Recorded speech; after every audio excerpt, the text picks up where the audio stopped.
win the Miss DC crown, which kind of got me more in the change the world. I want to change law, and the kids were so fascinated. It's really impactful because there's such a big community.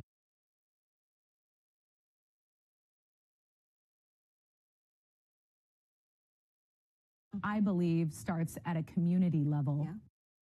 Great thing to see in legislature now, just the diversity. Yes. Yeah. And I want to change the world. I want to change policy for minority folks out there because we are underrepresented, you know, and I think that is such a great thing to see in legislature now, just the diversity. Yes. Yeah. And speaking to that point and changing the world, which I believe starts at a community level. Yeah. Tell me a little bit more about your recent trip to Westridge Elementary. Yeah, so I spoke to the fourth graders at Westridge Elementary School. It was just, I don't have kids, so I love being around kids.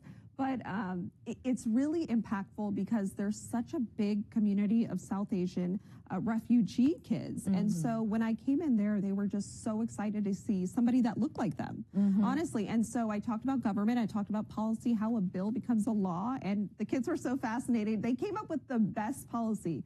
4-day work week. Really? I'm on board. Yes. I'm on board. Yes. So, oh my gosh, I love that.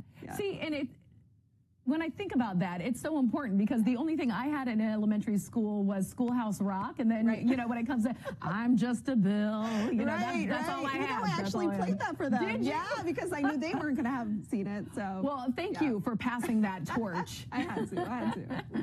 Well, as a Southeast Asian American woman. Can you tell us a little bit about the Feast of Sacrifice? Absolutely. So Muslims all around the world, you know, millions of Muslims are going to be celebrating Eid al-Adha. And what that is really, it's about charity. It's about giving back to your community. And so, you know, it's mandated. You have to give back. So it's a 4-day festival. It's going to be next month. So June 29th. And yeah, it's really exciting. It's a huge festival. And we have another Eid that was last month, and that was after Ramadan, fasting for a month. And so, you know, it's really special. It's a good time. Yeah. Many of us are familiar with Ramadan, but not necessarily of Feast of Sacrifice. Where's that going to take place? So it's going to be in DC, but it's going to be worldwide. There's going to be celebrations. Actually, I did see there was going to be a food tour in DC next month to celebrate. Wonderful. But yeah, everybody's just out and about, dressed up. You know, it's our Met Gala. Yeah. Well, speaking of food tours, one thing that we definitely know how to do here in DC is brunch, and you have something brunch in business coming up.